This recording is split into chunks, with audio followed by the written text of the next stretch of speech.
Miren, el Señor llega con poder e iluminará los ojos de sus siervos. El Señor esté con ustedes. Lectura del Santo Evangelio según San Lucas. En aquel tiempo, lleno de la alegría del Espíritu Santo, exclamó Jesús: Te doy gracias, Padre, Señor de cielo y tierra, porque has escondido estas cosas a los sabios y entendidos y las has revelado a los sencillos.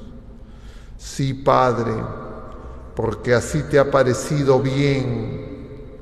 Todo me lo ha entregado mi Padre, y nadie conoce quién es el Hijo sino el Padre, ni quién es el Padre sino el Hijo, y aquel a quien el Hijo se lo quiera revelar. Y volviéndose a sus discípulos les dijo aparte: Dichosos los ojos que ven lo que ustedes ven, porque les digo que muchos profetas y reyes desearon ver lo que ustedes ven y no lo vieron, y oír lo que ustedes oyen y no lo oyeron. Palabra del Señor. Tomen asiento un momento, queridos hermanos. Estamos ya en este martes de la primera semana del tiempo de Adviento y tenemos que estar muy despiertos y alertas, porque podemos creer que esto es más o menos lo mismo que otros tiempos del año litúrgico. No solo estamos empezando el año, sino estamos empezando este tiempo, el año con este tiempo que es el Adviento, que es un tiempo muy, muy especial. Lamentablemente la mayoría no nos llegamos a dar cuenta, en mucho por la responsabilidad nuestra, de los que tenemos que ayudar a que la gente descubra el tesoro que se nos está manifestando. Pido el auxilio del Espíritu Santo para poder comunicarles las cosas que poco a poco el Señor nos va haciendo comprender. Y algunas cosas les quiero compartir como principios, diríamos, generales para todo el año, pero específicamente con singularidades en este tiempo de Adviento. El tiempo de Adviento es corto. Es alrededor de un mes, no es exactamente un mes, son 4 domingos. Este año será más o menos 29 días. Y el Adviento tiene 2 partes. La primera parte la hemos empezado este domingo y terminará el 16 de diciembre. Inevitablemente siempre termina el 16 de diciembre. Esa primera parte en la que estamos ahora, en otro momento les hablaré de la segunda parte, está centrada en que nosotros crezcamos en la esperanza, hagamos un camino en la esperanza. La esperanza es una virtud teologal, es decir, tiene que ver con la relación del hombre con Dios. Y aquí de lo que se trata es cómo aprendemos a esperar en Dios. Pero tenemos la experiencia, diríamos, de las esperanzas humanas que nos pueden confundir. Porque la esperanza humana tiene que ver con la confianza. También la esperanza teologal tiene que ver con la fe, pero son dones de Dios. Dones del Espíritu Santo. No son cosas que yo consigo por mis propias fuerzas.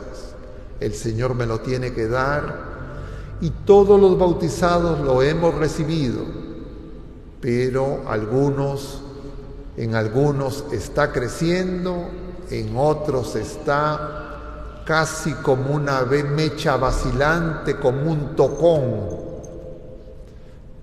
Volveremos sobre eso. Y entonces en este tiempo es para que eso crezca.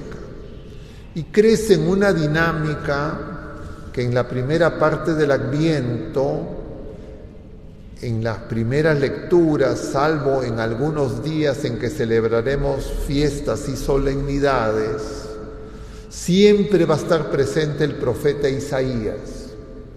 Si ustedes logran revisar cuáles son las lecturas de los días de semana de toda esta primera parte del tiempo de Adviento, excepto las solemnidades y algunas fiestas, siempre va a estar el profeta Isaías.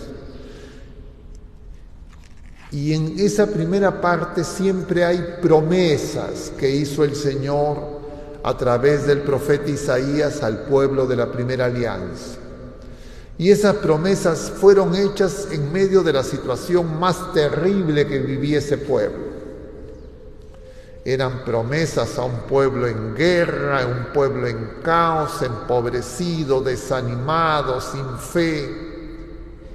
Y en medio de esas cosas, realidades terribles, una gran tiniebla, el profeta Isaías va a decir dos cosas simultáneamente a ese pueblo. De un lado, le va a señalar la causa, la razón por qué están así. Y va a ser, y les va a recordar que se han olvidado de Yahvé, del Señor, y han puesto su confianza en ellos mismos, en los demás, en otras potencias, en los poderes de este mundo.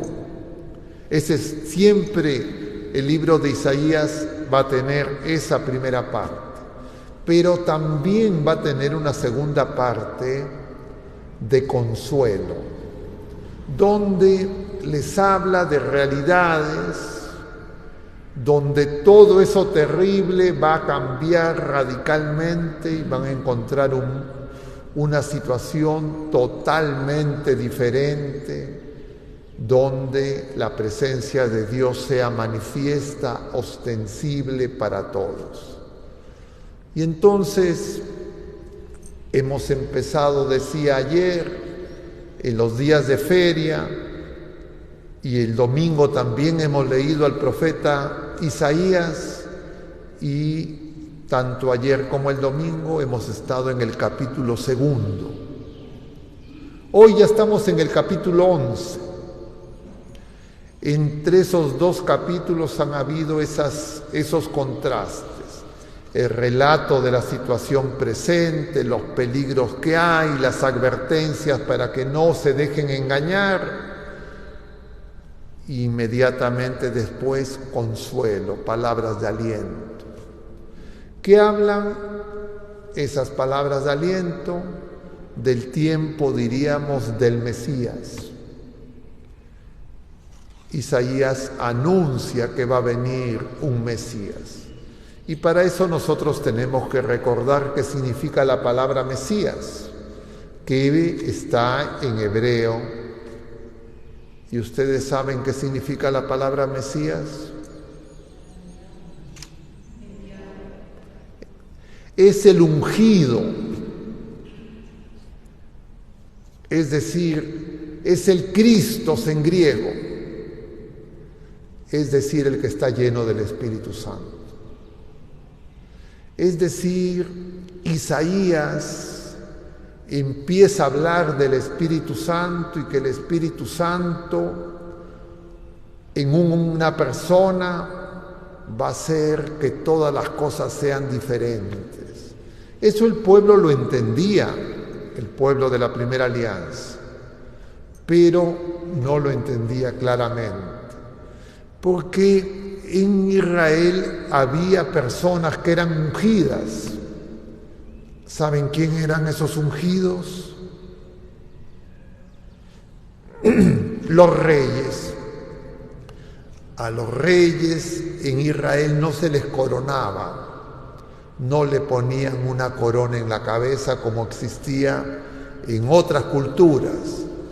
En Israel, el que era elegido rey le echaban aceite en la cabeza. Eso era la unción, un aceite perfumado. Esa era la unción. Así entre comillas, se ungía a alguien que era rey, porque ellos entendían que era el Señor quien elegía a los reyes. Y así empezó efectivamente con Samuel, recordarán ustedes, que era profeta, y el pueblo le reclama: queremos tener un rey. Samuel no quería nombrarles un rey, porque decía: el rey nuestro es Yahvé. Y entonces les empieza a argumentar: si ustedes se nombran un rey, ese rey los va a explotar, le va a quitar sus riquezas, va a querer la mejor parte. Ellos dicen: no queremos un rey. Ante la negativa de Samuel, el Señor le dice a Samuel: no es contra ti, Samuel, porque Samuel sentía que lo estaban desplazando a él, que era el profeta. Y entonces les dice: es contra mí, le dice el Señor, hazle, nómbrales un rey. Y el Señor le dice: ¿quién tiene que ser rey? Y entonces el primero, saben ustedes, es Saúl, el segundo es David. Saúl no hizo las cosas bien. David, diríamos, no está para acá, José. Antonio, dice, Antonio, un niño que viene con su mamá, dice: más o menos, no está bien, no está mal, regular. Aprendí de Antonio, 3 años. Y entonces David unificó a las tribus. En el tiempo de David hubo paz en las fronteras. En el tiempo de David hubo progreso material. Pero David no fue fiel a Dios. Cayó en el adulterio, mató a Urías, cometió adulterio con su mujer. Y finalmente uno de sus hijos se levanta contra él, hace guerra. Y entonces David, diríamos, como su vida personal y familiar, no fue una persona, diríamos, intachable. Pero para el pueblo era un reino exitoso, porque externamente habían tenido, diríamos, paz, bienestar, progreso humano. Pero después de David, cada vez peor, uno tras otro, el reino termina dividido, diríamos un desastre en términos económicos, políticos, sociales, división. Como vemos en muchos países, un problema. La gente ya no sabía qué hacer. En tiempos de Isaías estaban así. Podría parecerse a la situación nuestra, a la situación casi de cualquier país ahora, porque no hay ningún país donde uno diga: oye, qué gobierno más bueno. Eso no existe. Porque los gobernantes, para imponer, ejercer su gobierno, usan la fuerza, el poder, la violencia. Y entonces Isaías, ellos sabían eso igual que nosotros, supongo que lo sabemos. Isaías les habla de una situación totalmente diferente. Como hemos escuchado en la primera lectura, voy a leer algunos fragmentos para que recuerden. Dice: aquel día saldrá un brote del tronco de Jesé. Jesé era el padre de David. Un retoño brotará de sus raíces. Y sobre él se posará el Espíritu del Señor, el Espíritu Santo. Esa unción que recibían esos reyes no era todavía la plenitud del Espíritu Santo, era como diríamos, una figura, algo que anticipaba lo que iba a pasar. Eso recién se va a cumplir en Jesucristo, que es el Cristo, es el ungido, pero no porque alguien lo unja, sino porque Él es Dios mismo. Él es la unción. Él, el Espíritu Santo y el Padre son una unidad perfecta de 3 personas. Y entonces Isaías misteriosamente, probablemente sin entenderlo, él estaba anunciando a Jesucristo, al ungido, al Mesías. Y entonces cuando uno lee todo lo que se dice, que es una situación de paz, un niño jugando con una serpiente, un oso con un cordero, león con las ovejas. Es algo que la gente diría, ¿cómo será eso? Deseaban ese momento.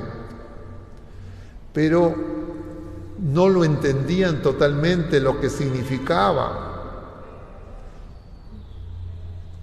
porque ellos no se daban cuenta que el plan del Señor era hacerlo poco a poco. Primero, el primero de todos, el primogénito, en Jesucristo nacido de María Virgen, y luego Asunción, Jesucristo, luego de su Pascua, la iba a comunicar a los demás. Esa misma unción la hemos recibido nosotros.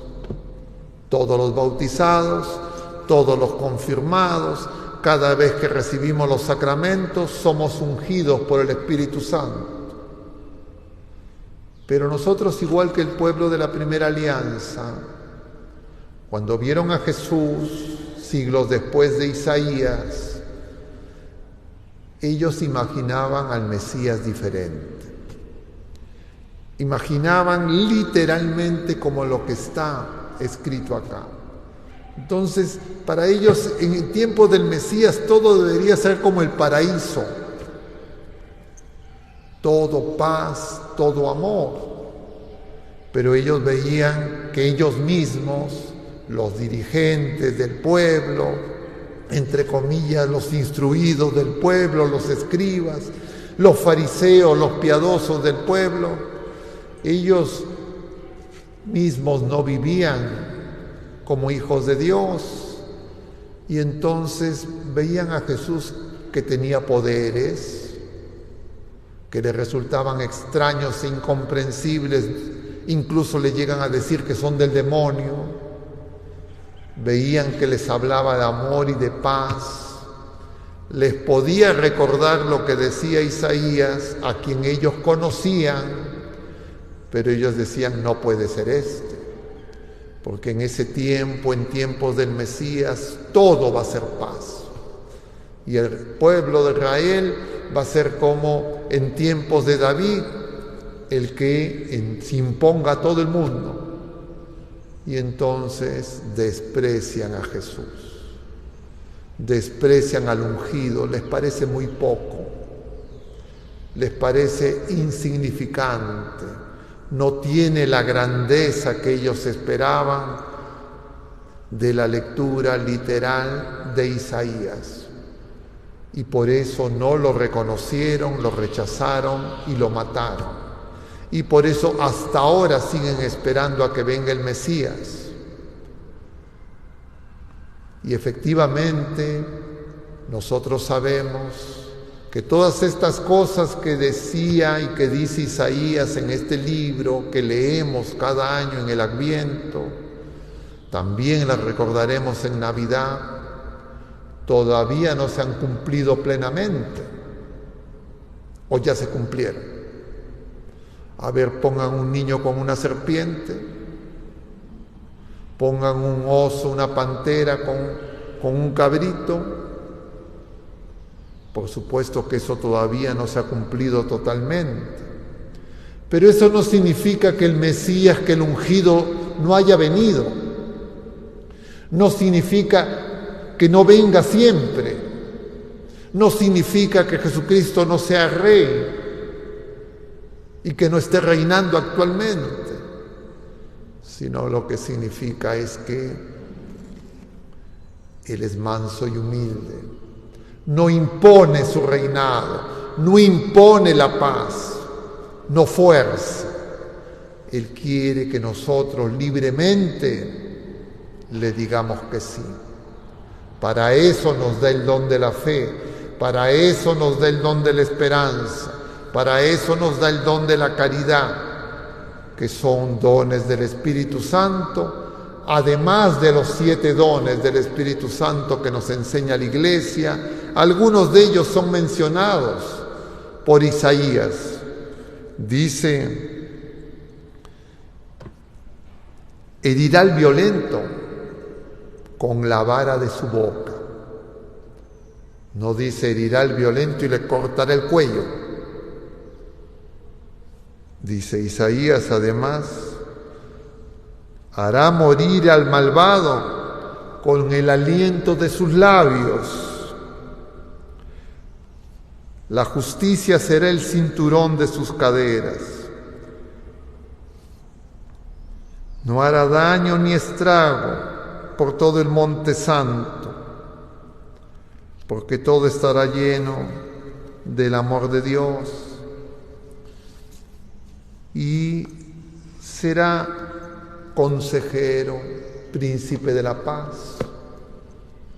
Y entonces nosotros, en este tiempo de Adviento, tenemos que reconocer y darnos cuenta que tenemos mucho de lo cómo pensaba el pueblo de la primera alianza, pero tenemos también como un brote, como un vástago, como un retoño.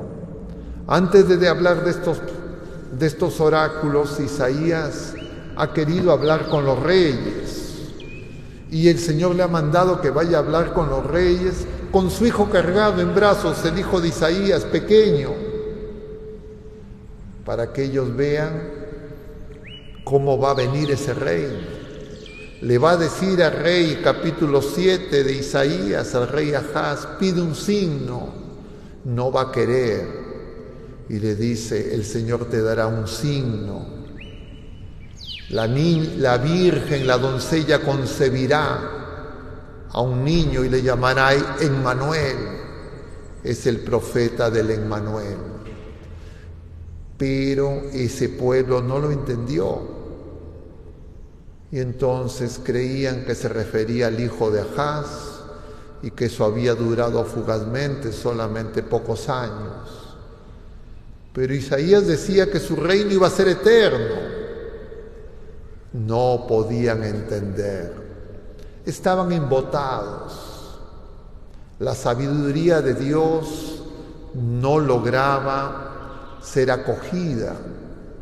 La razón era porque sus expectativas eran pasajeras, eran inmediatas, eran temporales. No conocían el amor de Dios. Creían que eso iba a ser obra humana, no obra del Señor.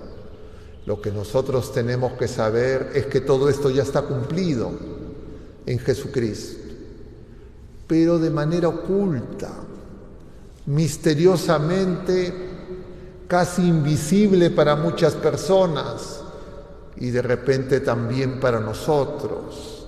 Y en este tiempo de Adviento nosotros por eso tenemos que estar vigilantes y observar, diríamos, 2 dinámicas.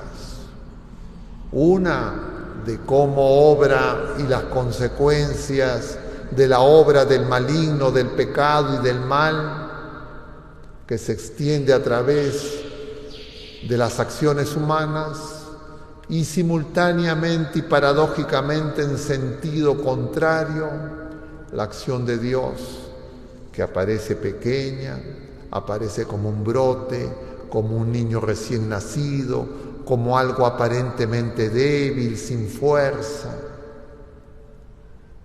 Pero ¿qué es lo que cambia el mundo, lo que cambia todo, lo que hace todas las cosas nuevas? Es la acción del Espíritu Santo en las criaturas humanas, y ese es el don que Jesucristo en su Pascua nos ha dado de junto al Padre. Y entonces lo vemos en este pasaje del capítulo 4 de San Lucas, que es el Evangelio que hemos proclamado. Jesús ha enviado a sus apóstoles de 2 en 2 a que vayan a anunciar que el reino está cerca. Los ha enviado sin nada, y ellos regresan contentos porque han podido realizar muchas obras buenas, han curado enfermos, han expulsado demonios, han resucitado muertos. Y entonces vienen contentos por eso. El Señor les dice que no se alegren por eso, sino porque sus nombres están inscritos en el libro de la vida. Pero inmediatamente, dice el Evangelio, el Señor se llena del Espíritu Santo, se llena de alegría y expresa estas palabras que hemos escuchado, que también están en Isaías, que son las que dirá en la sinagoga de Nazaret: el Espíritu Santo está sobre mí porque me ha ungido. Luego cerrará el libro, se sentará y dice: hoy se ha cumplido. Pero no le hicieron caso, lo quisieron matar ya en Nazaret. Y aquí en el Evangelio el Señor dice: te doy gracias, Padre, Señor de cielo y tierra, porque has escondido estas cosas a los sabios y entendidos, se los has revelado a los sencillos. ¿Y qué significa eso? ¿Es que acaso el Señor está en guerra contra los sabios y entendidos? ¿Quién son los sabios y entendidos? Y diríamos brevemente: los sabios y entendidos es nuestro hombre carnal, nuestro hombre viejo, la naturaleza humana herida por el pecado. Pero en nosotros simultáneamente hay un hombre nuevo, pequeño, como un vástago, como un brote, que tiene que crecer. Y entonces en nosotros está escondida la sabiduría de Dios, pero también en nosotros simultáneamente está la mirada del mundo, las mañas, los vicios, las trampas, los trucos, las apariencias, la hipocresía del mundo. Y entonces nosotros vivimos con ambas cosas. Tenemos que reconocer en nosotros la obra de Dios y ver que eso nosotros no lo hemos inventado, que eso en nosotros está presente y que muchas veces lo hemos rechazado, lo hemos despreciado, porque hemos creído que perdonar es una tontería, que hacer el bien es para que la gente se aproveche de mí. Y entonces ese retoño, ese brote, no lo dejamos crecer, como hizo el pueblo de Israel. Cuando se enteraron de que había nacido Jesús, Herodes lo primero que hizo fue querer matarlo. Y luego, cuando va a Jerusalén, los sabios y entendidos pactan con los romanos y lo crucifican.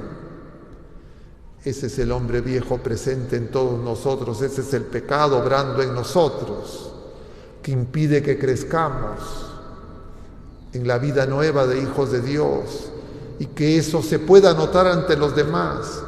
Entonces, en la mayoría de los casos no se nota la presencia de Dios en nosotros.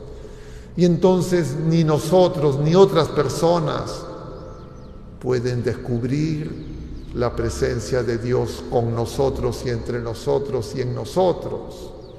Entonces nosotros, los enviados, no estamos a la altura. Nosotros, los ungidos, vivimos como si no estuviéramos ungidos, es decir, no es el amor de Dios, no es el Espíritu Santo, no son los 7 dones del Espíritu Santo, no son las virtudes teologales, la fe, la esperanza y la caridad las que están creciendo en nosotros. Y por eso necesitamos este tiempo de Adviento, para empezar de nuevo, como un nuevo año, para volver a crecer. Pero de repente podemos ser engañados y creer que esto es como una teoría. A ver quién conoce la teoría, quién conoce la doctrina, el dogma. Entonces sentimos nosotros somos los que sabemos, los demás no saben. Entonces el problema son los demás. y no nos damos cuenta cómo obra el Señor. El Señor quiere obrar a través nuestro, de la parte más pura, más limpia, más buena, más bella, más santa que tenemos en nosotros, pero que muchas veces está escondida. A veces aflora un poquito en algún momento, porque el demonio ni el pecado no lo pueden destruir totalmente. Queda como un tocón, yo les decía ayer a la gente. Y les vuelvo a decir a ustedes, los que ya me lo han escuchado más de una vez, disculpen la repetición, pero ¿saben qué es un tocón? Yo les decía ayer a la gente, un tocón no es el que anda tocando todo. Un tocón es lo que queda cuando talan un árbol, cuando cortan un árbol. Los árboles no los arrancan de raíz, los cortan lo más bajo que puedan para aprovechar la madera, el tronco, pero no pueden cortar todo y queda un pedazo de tronco. A eso se llama tocón. A eso está hablando Isaías cuando dice que del tronco de Jesé, porque ya no conocían ellos, descendientes de David, va a salir un vástago, va a salir un brote. Eso va a empezar nuevamente a crecer, que eso no es lo que ocurre. Cortan un árbol y el árbol al poco tiempo se muere. No es que cortas el árbol y el cedro vuelve a crecer, las encinas vuelven a crecer. ¿O ustedes han visto eso? No es así. Pero el Señor hace en nosotros, tengamos la edad que tengamos la experiencia más terrible que podamos tener en nuestro pecado y en nuestra ignorancia, el Señor de eso que parece muerto, Él tiene el poder de dar vida. Y entonces podemos despertar a la fe, podemos despertar a la esperanza, podemos crecer en el amor. En una palabra, podemos convertirnos. Pero eso es obra de Dios. No es un ejercicio de autosuperación, de autoperfeccionamiento, de mejora continua, de calidad, como pueden el mundo hablar para los asuntos, diríamos, humanos. Esta es obra del Espíritu Santo, porque estamos ungidos desde nuestro bautismo. Y entonces eso nos hace crecer en la esperanza, en nosotros mismos, en que todas esas cosas que a veces uno cree no voy a poder dejar nunca, puedo empezar de nuevo y ser transformado totalmente. Pero también con respecto a otras personas, porque uno a veces mira a otras personas y dice, este ya nunca va a cambiar, este es incorregible, este está desahuciado. Para el Señor no hay nada imposible. Y Él es Rey de esa manera, desde lo pequeño, desde lo que el mundo no sabe reconocer. Y entonces nuestra vigilancia en el Adviento es ver esa parte en nosotros, en los demás, y pedirle al Señor que venga, que envíe su Espíritu para que eso se renueve, y ayudarlos con nuestra oración, con nuestro testimonio de vida, para que no andemos desanimados, pesimistas, pensando que ya todo está perdido. Ni siquiera la muerte nos puede derrotar. Porque de una persona, de un ser querido, ya lo han puesto en el ataúd, ya lo han llevado al crematorio, ya tienen cenizas, de ahí surgirá la vida, no por obra de ninguna tecnología humana, no por ninguna empresa, industria que descubra algún procedimiento, sino porque el Señor es fiel, Él cumple la promesa, Él es vida. Ese es el Adviento. Y cada día tenemos que dar un paso más. Estas lecturas que nosotros hacemos de los evangelios, las hacemos también otros días del año litúrgico, fuera del Adviento, pero no tienen el mismo sentido, Entonces, cuando nosotros leemos solo el Evangelio y no leemos el profeta Isaías, no entendemos el sentido de la enseñanza, nos quedamos en una repetición teórica, en un palabreo, y entonces no logramos abrir nuestro corazón, porque si nuestra esperanza se ha apagado, vamos a esperar en cualquier otra cosa, en cualquier otra persona, pero no a Jesucristo, porque para nosotros Jesucristo ya no tendrá poder, no tendrá la capacidad de hacer todas las cosas nuevas. Eso le pasó al pueblo de la primera alianza, y eso de hecho también nos pasa a nosotros, y por eso es este tiempo de gracia. Pidámosle a nuestra Madre Santísima que nos ayude para que cada día, cada hora que son preciosos no los vayamos a desperdiciar, a derrochar, sino que seamos renovados, transformados y alcancemos vida y vida en abundancia, que así sea.